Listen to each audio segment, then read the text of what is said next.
Salutations à tout le monde.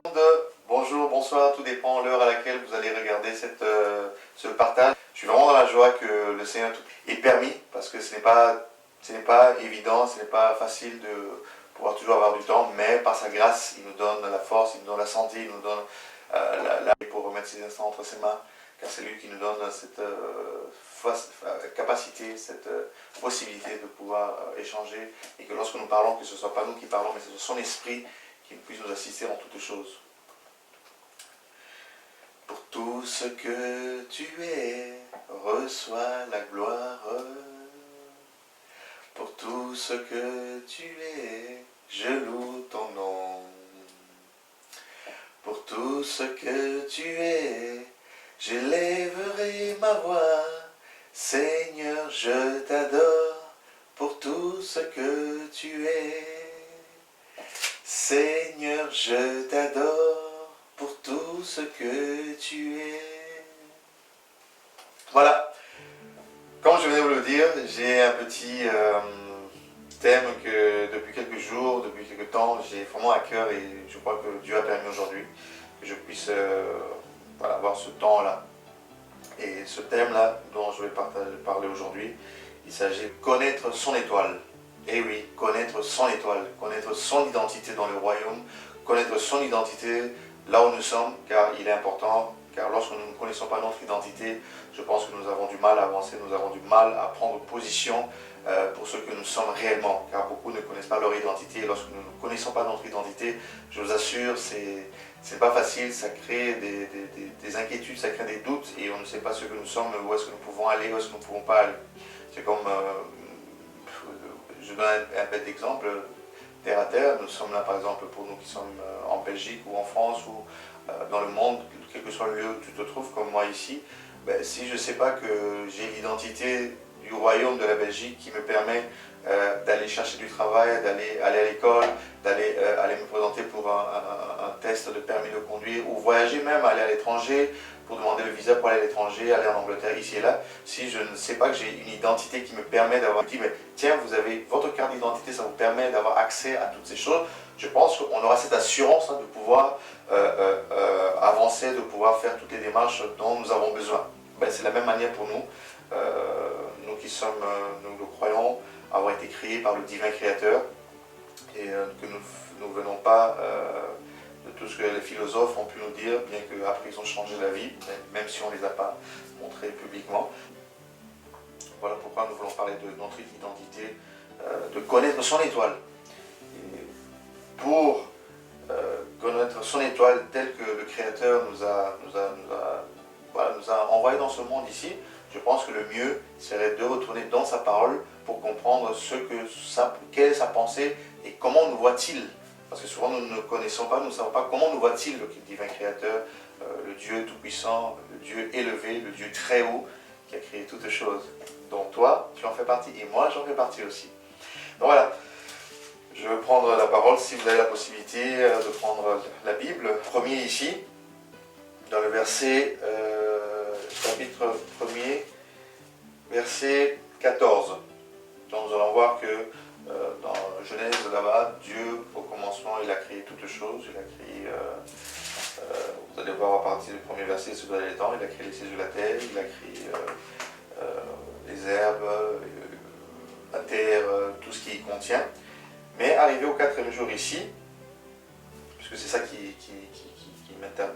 nous concerne, dans le verset 14 il dit, Dieu dit qu'il y ait des luminaires dans l'étendue du ciel pour séparer le jour d'avec la nuit, que ce soit des signes pour marquer les époques, les jours, les années, et qu'ils servent de luminaires dans l'étendue du ciel pour éclairer la terre, et cela fut ainsi. Dieu fit les grands luminaires, le plus grand luminaire pour présider au jour, le plus petit pour présider la nuit.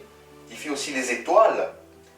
Dieu les plaça dans l'étendue du ciel pour éclairer la terre, pour présider au jour, à la nuit, et pour séparer la lumière d'avec les ténèbres. Dieu vit que cela était bon, car tout ce que Dieu crée est bon. De la même manière qu'il a tout créé, il a toujours trouvé que c'était bon, car ça vient du grand architecte, ça vient du grand designer, ça vient du grand entrepreneur, ça vient du grand Dieu. Alors, nous voyons ici que Dieu parle de grands luminaires, du petit luminaire et des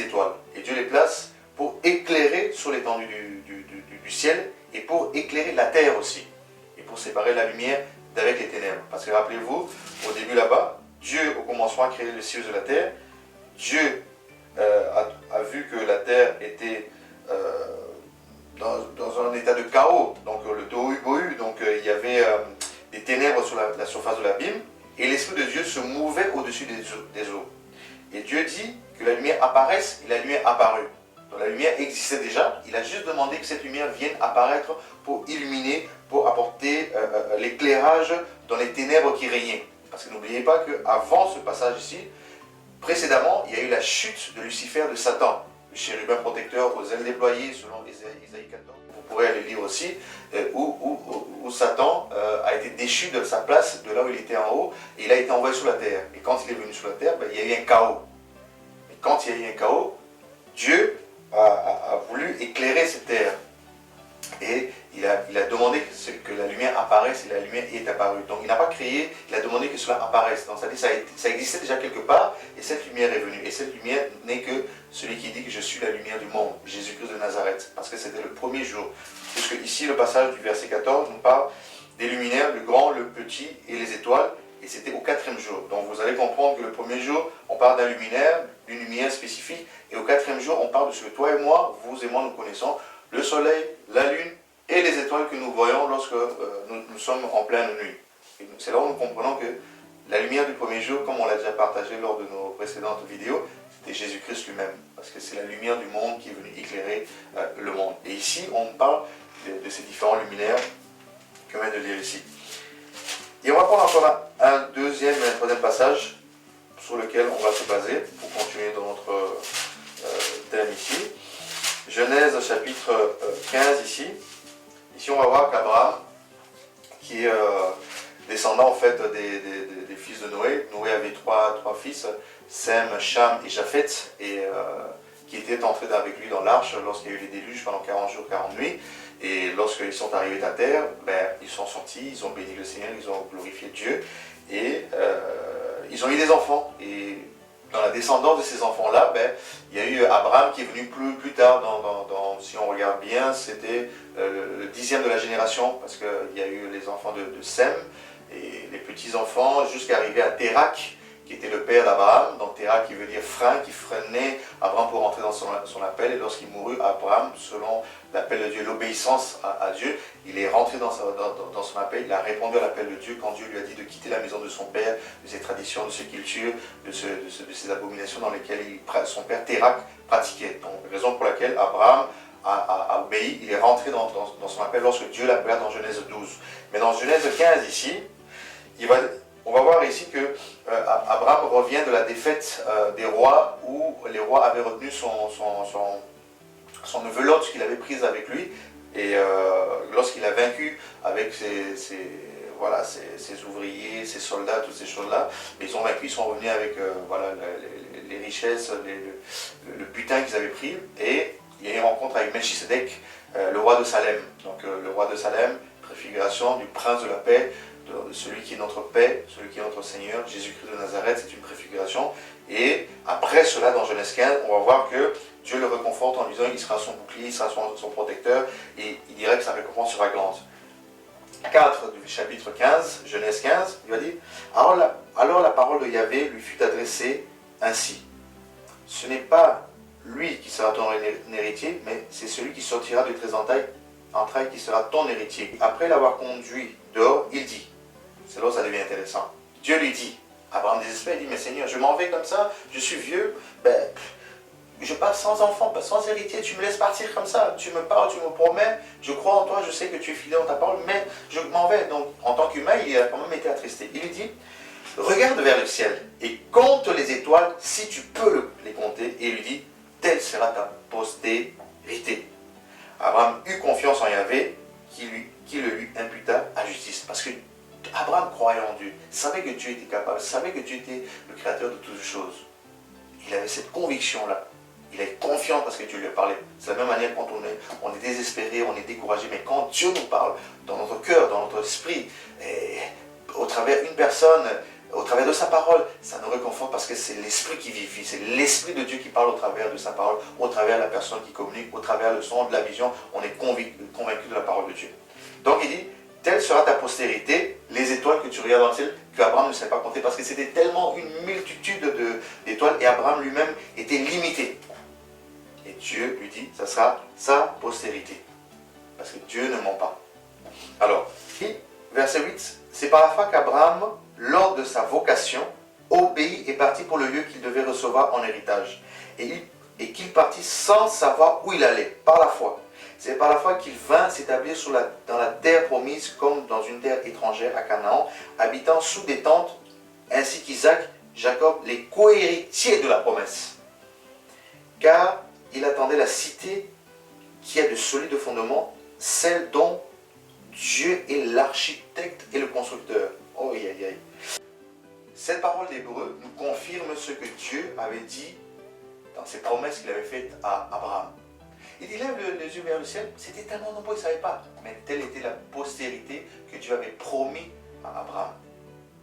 Et nous sommes, et Abraham est le père de la foi. C'est lui, c'est par son obéissance, en fait, qu'il eut envers Dieu, que nous sommes devenus aussi héritiers, participants aussi. Psaume 136, versets 7, 8, 9. Il dit, louez l'Éternel, celui qui a fait les grands luminaires, le soleil pour présider au jour, la lune et les étoiles pour présider la nuit. On revient à ce que son aîné, son grand-père, Abraham avait dit, à qui Dieu avait dit que regarde les étoiles du ciel, telle sera ta postérité. Et David est de la postérité d'Abraham. Et David aussi en son temps reconnaît.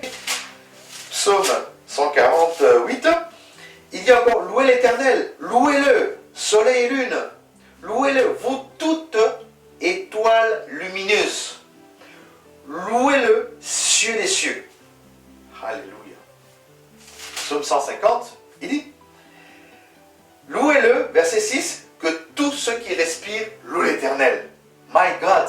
Vous voyez ici, David dit que tous ceux qui respirent louent l'Éternel.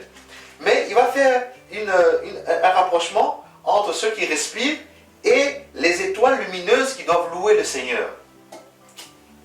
Ceux qui font, les étoiles, celles qui font partie de la postérité d'Abraham, à qui Dieu avait promis qu'il lui donnerait une postérité. Alors que lui croyait qu'il allait partir à 13, pour ceux qui parfois désespèrent, pour ceux qui parfois croient qu'ils sont inutiles, ils sont venus pour rien, ils ne servent à rien dans le monde. Dieu dit dans sa parole, Jérémie 29, car je connais les projets que j'ai formés sur vous, dit le Seigneur, des projets de paix et non de malheur, afin que vous ayez de l'avenir et de l'espérance.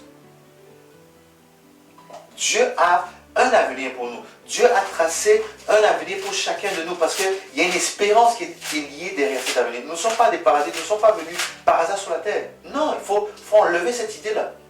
Nous sommes des étoiles venues du ciel, venues sur la terre pour éclairer, dans une mission, dans une fonction d'ambassadeur de Christ, pour éclairer là où les ténèbres règnent.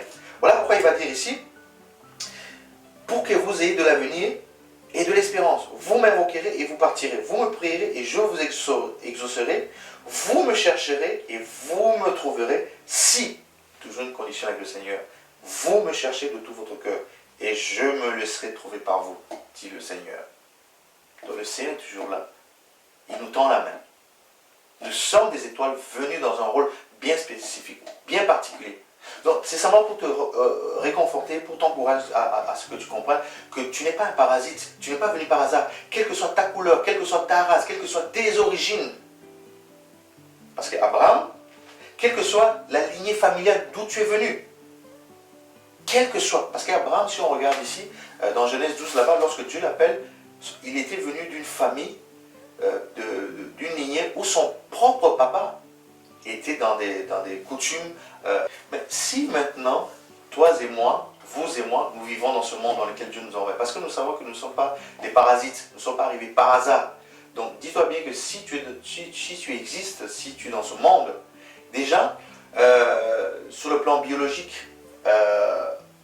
nous voyons que par rapport à toutes les spermatozoïdes qui viennent de la semence de l'homme, du mâle, il y a eu un combat, il y a eu une compétition déjà à l'intérieur parmi ces milliers, ces millions de spermatozoïdes. Mais, comme par hasard, tu as été la personne qui a gagné cette course-là et tu es venu sur la terre. Parce que si tu n'avais pas gagné cette course-là, tu ne serais pas sur la terre, je ne serais pas sur la terre. Donc déjà, on a remporté la victoire, Dieu nous a permis de remporter la victoire déjà dans l'ensemencement. Donc déjà, on comprend que nous sommes déjà venus victorieux pour jouer un rôle, que nous ne sommes pas venus par hasard. Et soit le Seigneur qui nous a bénis par toutes les bénédictions spirituelles dans le lieu céleste en Christ. Et lorsqu'il nous appelle, on accepte à l'appel du Seigneur Jésus-Christ, automatiquement, on rentre dans la bénédiction du Seigneur. Il ne faut pas regarder ce que nous étions, ce que nous fûmes, voilà, le passé, il ne faut pas regarder. Il faut connaître son identité. Quand tu connais ton identité, quand tu connais l'étoile que tu es, c'est là où tu comprends en fait quelle est ta mission, quelle est ta fonction. Et Paul va en parler. 1 Corinthiens 15, 40. Il y a des corps célestes et des corps terrestres. Mais autre est l'éclat des corps célestes, autre est celui des corps terrestres. Autre est l'éclat du soleil, autre est l'éclat de la lune, autre est l'éclat des étoiles. Même une étoile diffère en éclat d'une autre étoile. Oui, toutes les étoiles, même quand vous regardez le ciel, ne brillent pas de la même manière. Et c'est comme nous sommes venus, chacun est venu avec le don, avec la grâce, avec le talent, la capacité que Dieu lui a donnée. Selon la parabole des talents dans Matthieu chapitre 25, à partir après la parabole des 10 vierges, plus bas là-bas, la parabole des talents. Vous allez voir que l'un a reçu un talent, l'autre a reçu 5 talents, l'autre a reçu 10 talents. Nous sommes des étoiles, mais on brille chacun en fonction de la densité que Dieu a donnée. Mais nous sommes tous des étoiles, venues pour briller, pour éclairer les ténèbres, parce que nous savons que nous sommes de Dieu, mais le monde entier est dans les ténèbres, et dans le chaos. Voilà pourquoi nous sommes venus mandatés par le Seigneur pour éclairer tous ceux qui périssent à cause de l'ignorance, à cause du système, du malin, du prince de Tyr qui a verrouillé. Et nous sommes venus pour déverrouiller, pour amener les gens à la lumière, pour que les gens sortent de l'ignorance. Verset 42, « Ainsi en est-il de la résurrection des morts, le corps est semé corruptible, il ressuscite incorruptible. » Oui, il est semé méprisable, mais il ressuscite glorieux. Il est semé infirme, il ressuscite plein de force. Parce que nous sommes en celui qui est mort et qui est ressuscité le 3e jour. Il est semé corps naturel, il ressuscite corps spirituel. S'il y a un corps naturel, il y a aussi un corps spirituel. S'il y a un corps naturel, il y a aussi un corps spirituel. Et c'est là où on comprend le passage de Paul dans 1 Corinthiens 2, où il parle de l'homme animal, de l'homme spirituel. Quand on ne connaît pas son identité, quand on ne connaît pas son étoile, on est encore un homme naturel, on est encore un homme animal, on est un homme avec des comportements immoraux, des comportements bestiaux, comme des gens qui n'ont pas de conscience, comme des gens qui n'ont pas de moralité, comme des gens qui vivent comme pire que des porcs, parce que voilà, leur intelligence est obscurcie, ben, ils sont pollués par le système de ce monde, la mondialisation, par les médias, par tout ce qu'on lui pompe à la télé, sur Internet, on prend tout, on gobe tout, les séries télévisées, ou le mal, ou voilà, où on tue, où on viole, voilà, où on couche avec la zoophilie, avec les animaux, on couche avec tout et n'importe quoi, on est marié mais on couche dehors, que ce soit l'homme, que ce soit la femme, mais avant de se marier, ben, on est dans la débauche totale, on va dans des clubs échangistes avec son mari, avec sa femme, dans des cabarets, la prostitution, toutes ces choses que le Seigneur interdit. On fume, c'est bien marqué sur le paquet de cigarettes, fumer c'est tuer, mais l'intelligence est tellement obscurcie que la personne lit que fumer c'est tuer. En fait, il ne réalise même pas en fait qu'à force de fumer, c'est en train de détruire son intérieur, c'est en train de détruire même ses poumons. Il ne le réalise même pas, il ne le voit même pas, il ne le comprend même pas. Son intelligence est obscurcie. L'alcool, c'est marqué 12, 15, 20, 40, peu importe le pourcentage, il sait que son corps ne peut pas résister à ça, mais il va picoler par faiblesse, parce qu'il y a des gens qui sont tellement influençables, qui sont faibles. Les amis, les connaissances peuvent être influencés par un petit dérangement. Oui, mais tu n'es pas capable, tu n'es pas fort, tu n'es pas ci, tu n'es pas ça. Ben, tu rentres dans ce jeu-là, tu commences à boire, et puis tu deviens accro, tu tombes dans l'addiction de la cigarette, de l'alcool, et toutes ces choses, alors que tu sais que ton corps peut-être réagit mal, et après avoir trop bu, ben, tu peux te retrouver à danser n'importe comment, à parler n'importe comment, à te comporter n'importe comment. Tu te respectes plus même par rapport à ton âge, comme on a beaucoup vu par rapport à nos aînés, nos vieux, voilà, toutes ces choses-là en fait, parce que voilà, tu es en fait, ton intelligence est obscurcie, tu es encore un homme animal. C'est-à-dire, tu n'es pas conscient de ton étoile par rapport à ce que le Créateur a mis en toi. Mais lorsque tu comprends quelle est ton étoile, tu comprends quelle est ton identité, qui a une fonction de venir éclairer sur la terre, de venir apporter la lumière, apporter une projection de la lumière, c'est là où tu comprendras que il y a certaines choses que tu peux faire et certaines choses que tu ne peux pas faire. Et c'est là où l'ennemi de nos âmes, Lucifer, Satan, ne pourra plus jamais nous toucher. Parce que ici, dans Jean chapitre 8, là-bas, notre maître nous a bien dit ceci. Il a dit, Jean chapitre 8, à partir du verset 12, Jésus leur parla de nouveau et dit, « Je suis la lumière du monde. Celui qui me suit ne marchera pas dans les ténèbres, mais il aura la lumière de la vie. » My God. Genèse chapitre 1er. Dieu créa les cieux et la terre, et Dieu dit que la lumière apparaisse, la lumière apparut. Jésus vient confirmer que c'est lui la lumière qui est apparue pour éclairer le monde. Je suis la lumière du monde. Parce que dans Jean chapitre 1er, il dit, à tous ceux qui l'ont cru, à tous ceux qui ont cru, à tous ceux qui ont accepté, elle, la lumière, la parole, a donné le pouvoir de devenir enfant de Dieu. Voilà pourquoi on devient enfant de Dieu lorsqu'on reçoit Jésus-Christ qui est la lumière, qui est capable de donner la lumière que le monde ne peut pas donner. Alléluia. Donc c'est important de le comprendre. Jésus-Christ confirme ici qu'il est la lumière. Comme je l'ai toujours dit, on est aujourd'hui le 22 du 10, 2016. Mais si nous regardons, même le calendrier que nous avons ici, il est basé sur qui? Un calendrier là même. Bientôt là, les vacances vont venir. Par rapport à qui que ces dates sont planifiées? C'est par rapport à l'an 0. Mais qui est-ce qui est à l'an 0? Vous voyez que même le calendrier nous montre que Yeshua est incontournable. C'est le carrefour par excellence. On connaît Jésus-Christ comme le seul Seigneur et Sauveur de l'humanité. Même tous les autres livres sacrés, si vous lisez, on va toujours parler de Christ qui reviendra juger. Donc, il est incontournable. Il est hors le temps. Il gère le temps. Alléluia. Le maître des temps et des circonstances. Alléluia. Donc, je reviens à Paul ici dans 1 Corinthiens 15. Il dit, il y a un corps naturel et un corps spirituel. C'est pourquoi il est écrit, le premier homme, Adam, devint une âme vivante, le dernier Adam est devenu un esprit vivant. Adam a failli, il a désobéi, il a écouté, alors qu'il avait reçu, il avait entendu la voix. Il est tombé dans la désobéissance, alors qu'il aurait pu interpeller son épouse, Ève.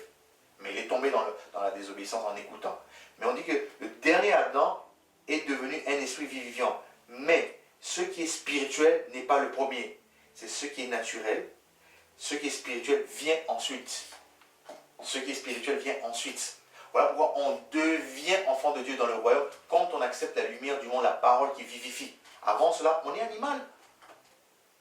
On ne connaît pas son identité, on ne connaît pas son étoile. Voilà pourquoi lorsqu'on est éclairé par la lumière, par la parole, on comprend que, mais en fait je suis une étoile, je suis venu dans le monde pour éclairer. Voilà pourquoi Satan dans sa ruse, en fait, il essaie de me déstabiliser, il essaie de me détruire depuis même mon enfance. Je vais vous dire quelque chose. Pour ceux qui sont nés, grandis dans des pays lointains, comme en Afrique, où certains sont nés comme moi, parfois lorsque un enfant venait au monde, par exemple, vous allez voir, même les mamans du quartier, les mamans du village, de la cité, toutes ces choses-là, quand vous venez voir l'enfant de la maman qu'elle connaisse et tout ça, ben vous allez voir qu'il y a toujours une ou deux, ou même une minimum qui va dire « Ah, cet enfant est né avec une étoile particulière. Cet enfant, lorsqu'il grandira, il brillera. » Même dans des contrées lointaines, il y avait des gens qui étaient capables. Donc, on discerne, on sait, soit c'était des capacités, des dons que Dieu leur avait donnés, ou des dons qu'ils avaient que l'ennemi a perverti avec le troisième œil, avec pour voir des choses, voilà, voilà pour combattre aussi les enfants de Dieu, parce que sans étoiles, le monde mystique, le monde des ténèbres ne peut rien faire. Voilà pourquoi vous allez voir que depuis le ventre de votre maman, depuis que la semence est rentrée dans l'ovule, avant même que ça ne vienne, vous allez voir, il y a beaucoup de problèmes de stérilité, parce que derrière ça, on empêche que la bénédiction ne vienne, on empêche que ces étoiles viennent dans le monde, et quand bien même il y a la fécondité qui vient après, mais ces étoiles-là sont combattues en fonction de la mission, en fonction du pouvoir qu'ils ont reçu de venir sur la terre pour présider. Voilà pourquoi les avortements là, vous qui faites des avortements là, ce n'est pas bien, vous tuez des étoiles, vous tuez des princes, vous tuez des ministres de Dieu, vous tuez des personnes qui ont reçu des talents, des capacités à créer, à inventer des choses pour bénir les peuples. Avorter là, vous croyez que c'est juste un petit truc, je vais à la maison familiale, planning familial, le système est mis en place aussi pour nous pousser à le faire, tu vois là, tu tues l'enfant, l'étoile s'en va. Tout de suite, ces mamans du village ou de cité viennent, ah mais cet enfant est né avec une étoile particulière et tout et ça, parce qu'ils ressentent, ils voient que il y a quelque chose que Dieu a déposé dedans. Vous allez voir, c'est la même histoire qu'il y a eu dans la Bible. Il n'y a rien de nouveau sous le ciel, il n'y a rien, tu peux être au pôle nord, au pôle sud,